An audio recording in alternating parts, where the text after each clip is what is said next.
今天我们将采用一个古老、充满争议的投资策略——马丁格尔策略来做回测计算。股票市场中，马丁格尔策略就是在股价下跌时增加投资，以较低的平均成本获得更多的股份，然后在股价上涨并达到盈利目标时，一次性卖出获利了结。如此周而复始，持续跟踪股价操作。现在，我们就设定一些参数，让 Stocktiny AI 帮我们生成程序，对 JP 摩根 JPM 进行回测计算。设定参数如下：最大买入次数7次，最大加仓比例 1.5 倍，每次买入股价下跌的比例 10%， 获利卖出的上涨幅度 5%。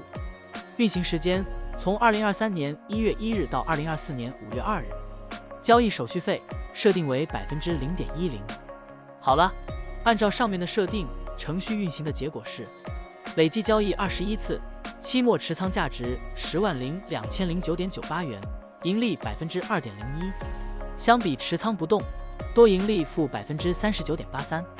可以看到，橙色的持仓价值曲线比股价曲线更平缓。我们换一组参数，再尝试一下。最大买入次数5次，最大加仓比例 1.5 倍，每次买入股价下跌的比例 8%， 获利卖出的上涨幅度 3%， 这样就可以得到新的回测结果。累计交易32次，期末持仓价值10.501010.63元，盈利 5.01%。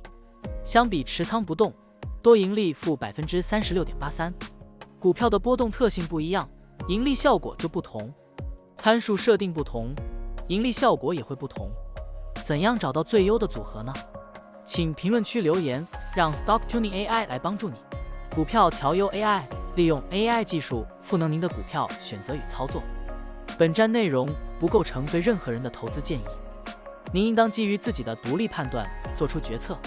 扫描二维码获取文字稿，欢迎点赞、评论、转发。